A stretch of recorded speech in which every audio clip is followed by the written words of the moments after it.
स्वागत है आपका न्यूज 18 जम्मू कश्मीर लद्दाख हिमाचल में। मैं हूं विशाल और आप देख रहे हैं नमस्ते हिमाचल। सबसे पहले नजर डालते हैं हेडलाइंस पर।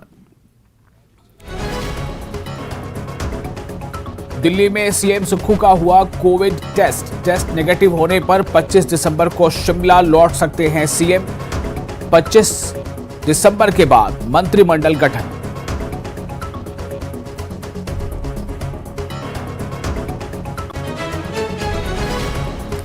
सुक्खू सरकार का अब स्वास्थ्य महकमे पर बड़ा फैसला। जयराम सरकार में अपग्रेड हुए 49 वेटनरी हॉस्पिटल, बनाए गए डिस्पेंसरी, नई डिस्पेंसरी भी की गई बंद। आयुष विभाग के 32 हेल्थ सेंटर और 2 अस्पताल भी डीनोटिफाइड। जयराम सरकार के दौरान खोले गए ऑफिसों को बंद करने के खिलाफ सड़कों पर बीजेपी। सुक्खू सरकार पर बदले की भावना का आरोप। कांग्रेस का पलटवार, गलत फैसले ही बदलेगी सरकार।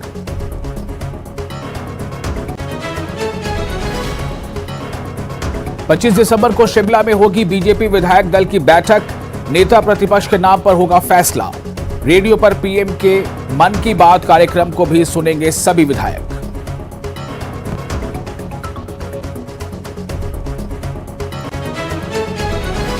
सीमेंट कंपनी और ट्रक यूनियन के बीच विवाद को सुलझाने के लिए सुक्खू सरकार की बड़ी पहल। शाम 3 बजे बुलाई बैठक। परिवहन विभाग के प्रधान सचिव की अगुवाई में दोनों पक्षों के बीच होगी बातचीत। शिमला के आईजीएमसी अस्पताल में मरीजों की बढ़ेगी परेशानी। 50% डॉक्टर्स गए शीतकालीन अवकाश पर। ओपीडी समेत सभी प्रकार के स्वास्थ्य सेवाओं पर पड़ेगा असर। रोजाना 3000 से ज्यादा मरीज पहुंचते हैं आईजीएमसी।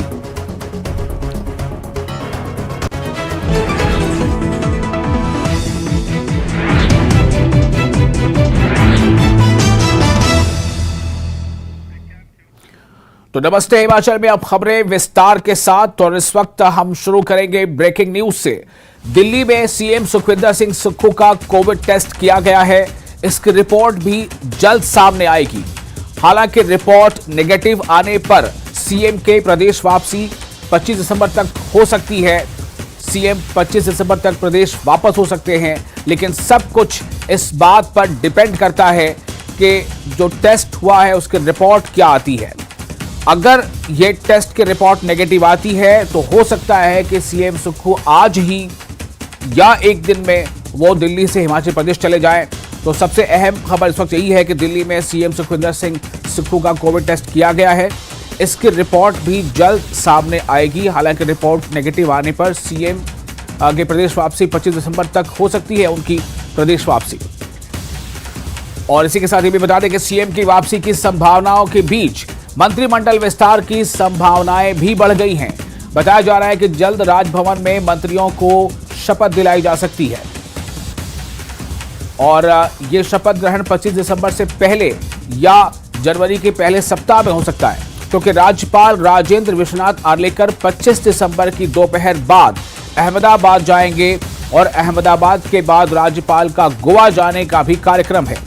बताया जा रहा है कि राज्यपाल 31 दिसंबर की शाम को वापस शिमला लौटेंगे। इसलिए इस बात की संभावनाएं ज्यादा है कि अगर रिपोर्ट आ जाती है नेगेटिव सीएम सुखविंदर सिंह सुक्खू की, तो उसके बाद वो जल्द हिमाचल प्रदेश जा सकते हैं।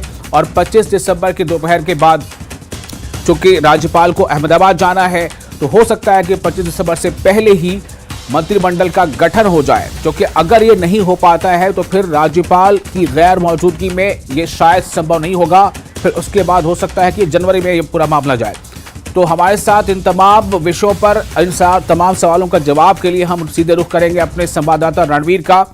रणवीर, 2-3 सवालात जो काफी अहम है। पहला तो ये है कि आपको देखकर लग रहा है कि वहां ठंड ज्यादा पड़ रही है। उसके साथ ही ये जानना चाहूंगा कि रिपोर्ट जो है वो क्या कब तक आ सकती है सीएम सुखविंदर सिंह सुक्खू की, और रिपोर्ट के लिए कितना इंतजार करना पड़ेगा। अगर रिपोर्ट नेगेटिव आ गया तो आगे का प्लान क्या होगा, सीएम का कार्यक्रम क्या होगा?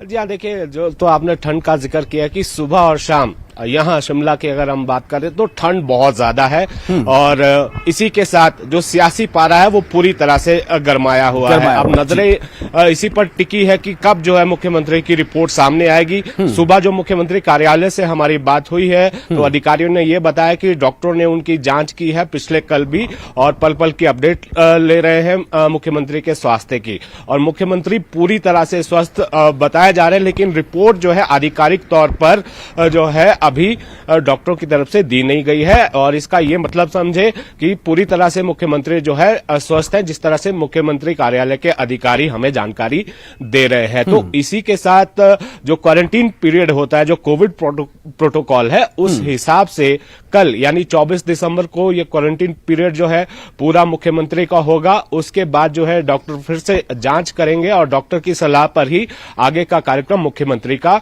बनेगा। तो ये संभावनाएं जताई जा रही है कि 25 दिसंबर तक अगर पूरी तरह से जो है डॉक्टरों की तरफ से उन्हें जो है जो रिपोर्ट दी जाती है उन्हें अनुमति मिल जाती है, हालांकि स्वस्थ बताए जा रहे हैं, तो 25 दिसंबर तक जो है वापसी संभव है। तो यहां पर अब ये कयास जो है ज्यादा लगाए जा रहे हैं कि मंत्रिमंडल का जो विस्तार होना है उसमें जो है समय लगेगा, इंतजार अभी करना होगा। आसार तो यही बन रहे हैं अभी कि ये बात जो है जनवरी के पहले हफ्ते तक जा सकती है और जनवरी में ही जो है विधानसभा का शीतकालीन सत्र होगा, सुखू सरकार का पहला सत्र होगा।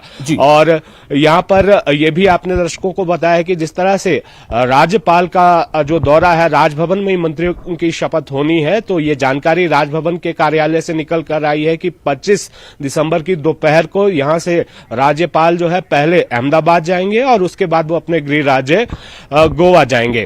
तो 31 दिसंबर की शाम तक उनका जो है लौटने का कार्यक्रम है। तो ऐसे में यही माना जा रहा है कि अब आसार तो यही नजर आते हैं कि जनवरी के पहले दूसरे हफ्ते तक जो है मंत्रिमंडल विस्तार की बात जो है पहुंच गई है। तो दूसरी अहम कड़ी इसमें यह भी है कि मंत्रिमंडल का विस्तार तो होना है, लेकिन यहां पर अभी एक जगह ऐसी है, शिमला जिले की अगर हम बात करें और कांगड़ा जिले की बात करें, देखिए कांगड़ा में कम से कम जो है 3 मंत्री बनाए जाने हैं। शिमला का अगर कोटा देखा जाए, सारे समीकरणों को देखा जाए तो कुल 2 जो है यहां से जो विधायक है वो मंत्री बनेंगे। अब सीएम सुखू की पसंद क्या रहती है वो देखना होगा कि क्योंकि यह मुकाबला सीधे तौर पर देखिए विक्रमादित्य का पहले तय हो गया कि वो कैबिनेट में आएंगे ही। अब जो 2 वरिष्ठ विधायक बचते हैं जिनमें रोहित ठाकुर है जुब्बल कोटखाई से और सुमटी से अनुरुद्ध सिंह जो तीसरी दफा जो है चुनाव जीतकर पहुंचे हैं, तो देखना होगा कि उन दोनों में कौन होगा। इसके अलावा हमें कांगड़ा में देखिए अभी जो है जो संतुलन वहां पर बिठाना, एक तो ओबीसी वर्ग से आप देख लीजिए कि चंद्र कुमार का या तो मंत्री बनना तय है या तो उन्हें अभी वो प्रोटेम स्पीकर बनाए गए हैं, वो या तो स्पीकर होंगे। ये देखना होगा कि वो मानते हैं या नहीं। लेकिन उसके बाद जातिगत समीकरण भी देखना होगा। एक जो है राजपूत वर्ग से भी जो है एक विधायक होगा जो मंत्री बनेगा, फिर ब्राह्मण होगा। इसके अलावा अगर हम ट्राइबल कोटे की बात करें तो इसमें जगत सिंह नेगी का नाम प्रमुख तौर पर आ रहा है। एससी कोटे से कौन बनता है ये देखना होगा। जिस तरह से कर्नल धनीराम शांडिल पहले भी कई दफा मंत्री रहे, बहुत वरिष्ठ हैं। अब देखना होगा कि क्या उन्हें मंत्री बनाया जाता है या किसी और को जो है मौका दिया जाता है। तो समीकरण बहुत ज्यादा ये तो बात हो गई रणवीर, समीकरण बिठाने की कि किस तरह से आप तमाम वर्ग को सेटिस्फाई कर सके कि जी देखिए हमारा एकदम जो है बहुत बैलेंस्ड ये कैबिनेट है। लेकिन सबसे बड़ा सवाल तो ये है कि कैबिनेट का गठन अभी तक हुआ नहीं है और जैसी अभी हालात जैसा आप बयान कर रहे हैं उसके मुताबिक हो सकता है कि जनवरी के पहले सप्ताह तक मामला चला जाए। तो ये तो ऐसा लग रहा है कि सिचुएशन थोड़ा इम्बैलेंस है और बैठे बिठाए विपक्ष को एक मौका मिल गया है इस पर निशाना साधने का कि आखिर सुखू सरकार को किस बात का डर है कि वो मंत्रिमंडल विस्तार में इतना समय ले रही है।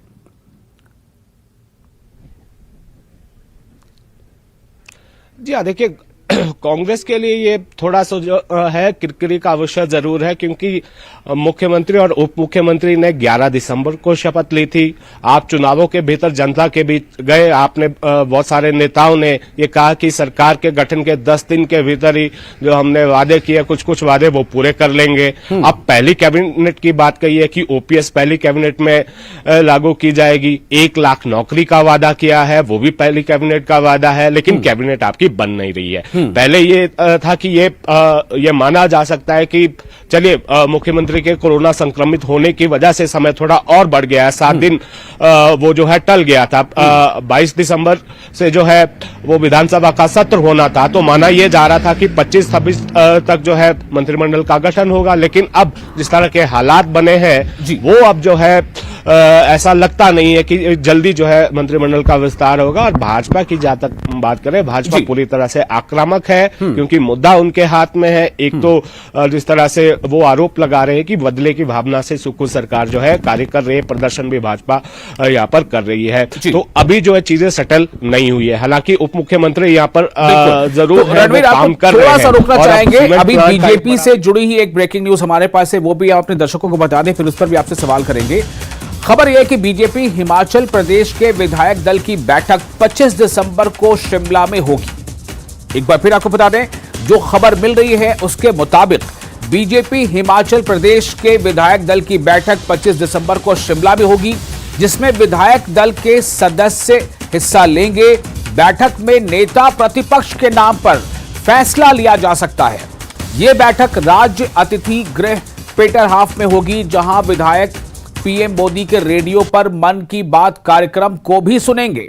यानी एक तरफ वो पीएम मोदी के मन की बात कार्यक्रम को सुनेंगे, साथ ही साथ इस बैठक में इस बात पर चर्चा भी होगी और शायद फैसला भी ले लिया जाए कि विधायक दल का नेता कौन होगा। विधायक दल के सदस्य बैठेंगे और बैठक में नेता प्रतिपक्ष के नाम पर फैसला लिया जा सकता है। इस पर रणवीर मैं आपके पास आना चाहता हूं कि क्या ये लगभग तय माना जा रहा है कि ये बैठक 25 दिसंबर को ही होगी और 25 दिसंबर को विपक्ष में जो है वो नेता कौन होगा विधायक दल का, यानी कि नेता प्रतिपक्ष कौन होगा, और साथ ही साथ ये कि क्या बीजेपी में इसको लेकर एक राय क्या बनती हुई दिखाई दे रही है, महज एक औपचारिकता है जो पूरी करनी है?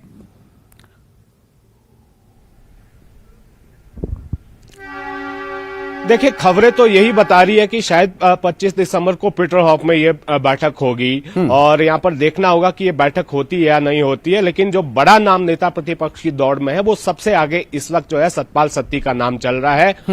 पूर्व मुख्यमंत्री जयराम ठाकुर का भी नाम चल रहा है, विपिन परमार का और वीरेंद्र कंवर का भी नाम यहाँ पर चल रहा है। लेकिन यहाँ पर यह भी देखना होगा कि जिस तरह से भाजपा में जो पार्टी आला कमान है वो तय करता है और अंतिम वक्त में किसका नाम सामने आता है ये देखने वाली बात होगी। फिलहाल ये 4 नाम जो है ये बताए जा रहे हैं कि इसमें सूची में विक्रम ठाकुर का भी नाम आ रहा है जो जयराम सरकार में मंत्री रहे हैं। लेकिन यहाँ पर यह भी देखना होगा कि जिस तरह से भाजपा की हार हुई है इन चुनावों में, तो भाजपा में भी जो है संगठनात्मक तौर पर बड़ा बदलाव होना है। और ये भी जानकारी है कि प्रदेश अध्यक्ष भी बदलना है, तो ये भी देखना होगा कि जो नेता प्रतिपक्ष बनाया जाएगा वो किस संसदीय क्षेत्र से आता है, उसका जातिगत समीकरण क्या रहेगा और क्षेत्रीय संतुलन किस तरह से बनाना होगा। क्या पूर्व मुख्यमंत्री जयराम ठाकुर को ही जिम्मेदारी दी जाएगी, क्या उन्हें फ्रंट पर लाया जाएगा या फिर ये देखा जाएगा कि किसी और को आगे रखा जाएगा। तो 2 बड़े नेता जो है विपक्ष को सत्ता पक्ष को घेरने के लिए खड़े किए जाएंगे। भाजपा में ये पहले से ये जानकारी निकल कर आ रही है कि भाजपा आला कमान जो है तय कर चुका है कि नाम कौन होगा, औपचारिक ऐलान होना बाकी है। लेकिन जिस तरह के फैसले जो है भाजपा लेती रही है, चौंकाती रही है, तो इसलिए जो है सिर्फ अभी कयास लगाए जा सकते हैं। लेकिन कौन होगा शायद ये जो है 25 दिसंबर को शायद ये हो सकता है कि उसी दिन तय हो का नाम जो है सामने आए। और जैसा कि आपने सही कहा, जैसा होता रहा है, बीजेपी ने कई बार ऐसे नामों को लेकर बहुत चौंकाया भी है लोगों को और राजनीतिक विश्लेषकों को भी चौंकाया है, राजनीतिक पंडितों को भी चौंकाया है। जहां पर किसी प्रदेश में सीएम का नाम आगे करना हो कई राज्यों में, और या फिर प्रतिपक्ष का नेता कौन होगा इसको तय करना हो। बहुत शुक्रिया आपका रणवीर तमाम जानकारी के लिए। तो कई तरह के सवाल थे और उसका कई तरह का जवाब हमें मिल चुका है कि आज जो रिपोर्ट आनी है, तो यह रिपोर्ट क्या आज ही आ जाएगी सुखविंदर सिंह सुक्खू की कि वो नेगेटिव है या पॉजिटिव अभी भी है, क्या है सिचुएशन वो आज पता चलेगा या एक दिन का इंतजार करना पड़ेगा। अगर रिपोर्ट जैसे ही आ जाती है तो सीएम का कार्यक्रम क्या होगा, सब कुछ इस पर निर्भर करता है कि रिपोर्ट में क्या कुछ आता है। और उसके बाद ही यह भी तय होगा कि मंत्रिमंडल का विस्तार क्या 25 दिसंबर तक या उससे पहले हो जाएगा या फिर ये जनवरी के पहले सप्ताह में जाएगा। ऐसे कई सवाल है जिसके जवाब के लिए हमें अभी थोड़ा इंतजार करना पड़ेगा। फिलहाल आपको अब और ज्यादा इंतजार नहीं कराते, आगे बढ़ते हैं। शिमला के आईजीएमसी अस्पताल में मरीजों को आज से परेशानी का सामना करना पड़ सकता है। क्यों? वजह यह है कि करीब 23 विभागों के 50% डॉक्टर्स, जी हां, 23 विभागों के 50% डॉक्टर्स छुट्टी पर हैं। यहां अस्पताल में रोजाना 3 से 4 हजार मरीज अपना इलाज करवाने के लिए पहुंचते हैं। ऐसे में डॉक्टर्स की छुट्टी पर जाने से ओपीडी जो है वो उसको मिलाकर ओपीडी समेत सभी तरह की स्वास्थ्य सेवाओं पर सीधा असर पड़ने वाला है। तो ये एक बहुत बड़ी एक कह सकते हैं कि चिंता की बात हो सकती है, एक ऐसे दौर में जब ये कहा जा रहा है कि कोविड को लेकर भी फिर से जो स्थिति है वो थोड़ी असामान्य होती नजर आ रही है। हमारे साथ फोन लाइन पर जुड़ चुके हैं कपिल, हम उनसे ज्यादा जानकारी लेंगे इस बारे में। कपिल, मैं ये जानना चाहता हूं कि आखिर ऐसी क्या स्थिति बन गई है और किस तरह की छुट्टी है ये डॉक्टरों की कि 50% डॉक्टर जो है वो छुट्टी पर चले जाएंगे, ये किस तरह का मैनेजमेंट है? जिस तरीके से विंटर वैकेशन जो हर साल जो जनवरी और दिसंबर माह में डॉक्टर जो है 50% छुट्टी पर जाते हैं, पहले जब वो डॉक्टर वापस लौटेंगे तो फिर दूसरे डॉक्टर छुट्टी पर जाएंगे। तो ये एक निरंतर प्रक्रिया है जिसके तहत जो है डॉक्टर विंटर वैकेशन पे छुट्टी पर जाते हैं। लेकिन एक बहुत बड़ी समस्या जो आम लोगों के लिए पैदा हो जाती है इससे कि सर्दियों का मौसम है, लोग अस्पतालों में ज्यादा जाते हैं, तो ऐसे में वहां पर उन्हें जो है डॉक्टर नहीं मिल पाते हैं। ऐसा देखा गया है अक्सर कि जब पूरे डॉक्टर होते हैं उसके बावजूद भी कुछ जो पेशेंट है उनको जो है अच्छे से सुविधाएं नहीं मिल पाती है, तो 50% जो है डॉक्टर छुट्टी पर जा रहे हैं। तो इससे और भी जो है ये समस्या अब बढ़ सकती है और ये 29 जनवरी तक जो है छुट्टी पर निरंतर प्रक्रिया के तहत चलते रहेंगे। ये डॉक्टर वापस लौटेंगे और फिर से दूसरे डॉक्टर जो है छुट्टी पर जाएंगे। हालांकि ओपीडी जो है बंद नहीं रखी जाएगी, उसमें जो है ड्यूटी लगाई जाएगी, लेकिन हाफ टाइम तक उसमें डॉक्टर रहेंगे और फुल टाइम उसमें डॉक्टर अवेलेबल नहीं रहेंगे। जी, लेकिन ये तो काफी बड़ी समस्या हो सकती है क्योंकि ओपीडी का मतलब ही हो जाता है आउट पेशेंट और या आउटडोर पेशेंट। यहाँ पर काफी बड़ी संख्या में मरीज आते हैं और दूसरी सबसे अहम बात यह है कि जिस तरह की खबरें हैं कि कोविड को लेकर स्थिति थोड़ी असामान्य होती जा रही है, यानी कि कोविड का जो नया वेरिएंट है कोरोना का वो अपने पैर पसार रहा है। ऐसे में एक तरफ जहां पर डॉक्टरों की अच्छी खासी मौजूदगी की जरूरत पड़ सकती है, वहां 50% डॉक्टर के चले जाने का क्या इसका मतलब यह है कि जो मौजूदा स्थिति है कोविड को लेकर इस पर अभी अस्पताल प्रशासन ने कोई विचार विमर्श नहीं किया है या इसको लेकर अभी उतना सीरियस नजर नहीं आ रहा है? जी बिल्कुल, जिस तरीके से जो प्रशासन से भी हमारी अभी तक बातचीत हुई है, ये कहना है प्रशासन का कि अभी तक स्थिति जो है सामान्य है। यदि ऐसी गंभीर परिस्थिति पैदा हो जाती है तो ये छुट्टियां जो है रद्द भी की जा सकती है, लेकिन फिलहाल जो है ये छुट्टियां निरंतर प्रक्रिया के तहत चली रहेगी। चलिए कपिल, बहुत शुक्रिया आपका तमाम जानकारी के लिए। तो आईजीएमसी में थोड़ी परेशानी बेशक बढ़ने वाली है मरीजों की, चूंकि 23 विभागों के 50% डॉक्टर अवकाश पर जाने वाले हैं।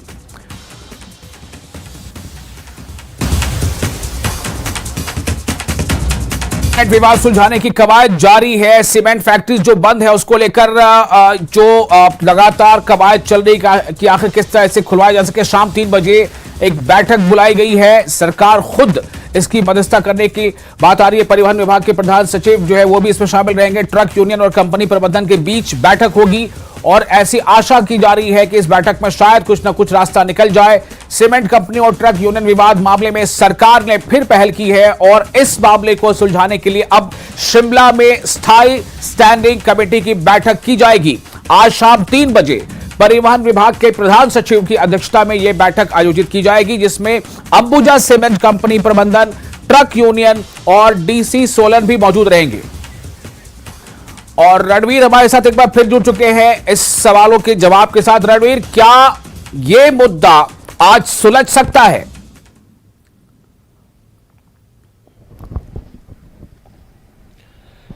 देखिए, यहाँ पर जिस तरह से ट्रक यूनियन और कंपनी प्रबंधन जो है अपनी अपनी बात पर अड़े हुए हैं और सरकार अब पूरी तरह से जो है मध्यस्थ की भूमिका में नजर आ रही है। आज दोपहर बाद जो है 3 बजे ये बैठक भी होनी है। जो खाद्य आपूर्ति विभाग का जो दफ्तर है कसुमटी में, वहां पर ये बैठक होनी है। तो जो जिलाधीश है उन्हें भी बुलाया गया है। तो यहाँ पर ये देखना होगा कि आज ये मामला सुलझ पाता है या नहीं। एक तरफ अगर हम ट्रक यूनियन की बात करें तो यूनियन की तरफ से पहले ये कहा जा रहा है कि पहले जो है प्लांट शुरू किया जाए, उसके बाद जो है वार्ता होगी। लेकिन जो कंपनी प्रबंधन है वो ये चाहता है कि पहले जो है पूरी तरह से ये मामला जो है सुलझ जाए। देखिए अभी जो रेट तय है जो पर किलोमीटर का, तो पहाड़ी इलाकों की बात करें तो वहां पर ये 10 रुपए 58 पैसे के आसपास है, जिसे जो है कम करना चाहती है कंपनी, और निचले इलाकों में ये 5 रुपए 29 पैसे के आसपास है। और जबकि जो अड़ियल रवैया अपनाया गया है कि दोनों पक्षों की तरफ से, और यहां पर ट्रक यूनियन ये चाहते हैं कि वो जो रेट तय हुआ था वो बहुत पुराना था। अब जो है समय बदल गया है, हर चीज जो है महंगी होती जा रही है, और आज के समय में इस पर जो है संभव नहीं है। जबकि कंपनी प्रबंधन लगातार ये कह रही है कि दोनों जो प्रोजेक्ट्स हैं, उनके दोनों जो प्लांट्स हैं वो वायबल नहीं है, उन्हें लगातार जो है घाटा यहां पर हो रहा है। तो देखना होगा कि सरकार जिस तरह से मध्यस्थता कर रही है। एक जो जानकारी ये भी निकल कर आई है कि सरकार की तरफ से ये कहा गया कि कुछ दाम जो है कुछ जो है वो ट्रक यूनियन की तरफ से कम किया जाए, और कुछ जो है कंपनी प्रबंधन भी अपना रेट में आगे बढ़ा जाए। चलिए, बहुत शुक्रिया आपका। उम्मीद करना चाहिए कि अगर 3 बजे ये बैठक होती है, बैठक अगर सकारात्मक होती है, इसका कोई नतीजा निकलता है, तो जो एक समस्या है उसका हल होता नजर आएगा। आगे बढ़ेंगे और एक और अहम खबर की तरफ नजर डालेंगे। खबर है बिलासपुर से। बिलासपुर से बड़ी खबर है कि हुड़दंगी युवकों को पुलिस ने पकड़ा है। जी हां, एक बार फिर आपको बताएं कि बिलासपुर से यह खबर है जहां हुड़दंगी युवकों को पुलिस ने पकड़ा है।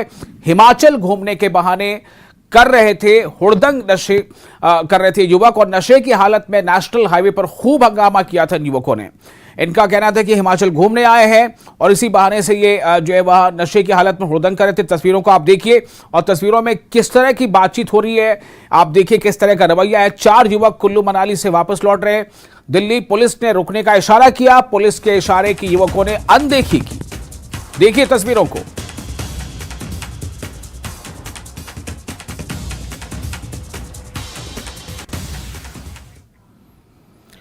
और एक बार फिर आपको खबर, एक अहम खबर। सुक्खू सरकार ने पशुपालन विभाग में बड़ी संख्या में संस्थान डीनोटिफाई कर दिया है। जी हां, मैंने इसलिए बिल्कुल इस बात को आराम से समझाना चाहा है कि जो डीनोटिफाई करने का सिलसिला है नई सरकार का, यानी सुक्खू सरकार का, वो अभी सिलसिला थमा नहीं है। सुक्खू सरकार ने पशुपालन विभाग में बड़ी संख्या में संस्थान डीनोटिफाई कर दिए हैं। जिन संस्थानों को सरकार ने डीनोटिफाई किया है उसमें पशु चिकित्सा अस्पताल इंदौरा शामिल है। इसके अलावा सरकार ने 49 वेटनरी हॉस्पिटल को डीनोटिफाई कर फिर से डिस्पेंसरी बना दिया है। इसके अलावा सरकार ने सभी नई खुली वेटनरी डिस्पेंसरीज को भी डीनोटिफाई कर दिया है। प्रदेश सरकार ने आयुर्वेदिक हेल्थ सेंटर और अस्पताल भी डीनोटिफाई कर दिया है, जिसमें आयुष विभाग ने 32 AHC और 2 अस्पताल डीनोटिफाई कर दिए हैं। तो जो डीनोटिफाई करने का जो मामला है, चाहे वो बिजली दफ्तर का हो या जो कम्युनिटी हेल्थ सेंटर्स हो उनका हो, या फिर अब ये जो खबर आ रही है कि किस तरह से वेटनरी में भी ये कदम बढ़ाया सरकार ने, तो ये सिलसिला लगातार जारी है। और अब बात करते हैं कोरोना की। कोरोना का खौफ फिर से मंडराने लगा है। स्वास्थ्य मंत्री संसद में चिंता जाहिर करते दिखे तो पीएम मोदी ने 2 घंटों तक हाई लेवल मीटिंग की। इन सब के बीच हिमाचल के स्वास्थ्य सचिव ने भी सीएमओ और एमएस के साथ बैठक कर जरूरी निर्देश दिए हैं। रिपोर्ट देखिए।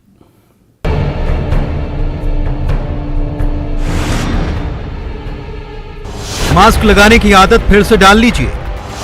सोशल डिस्टेंसिंग भूल चुके थे तो अब याद रखिए, सैनिटाइजर का इस्तेमाल भी शुरू कर दीजिए। भीड़ भाड़ वाली जगहों से फिर से तौबा कीजिए। बेवजह कहीं आना जाना भी बंद कर दीजिए, नहीं तो फिर कहर बरपा सकता है कोरोना।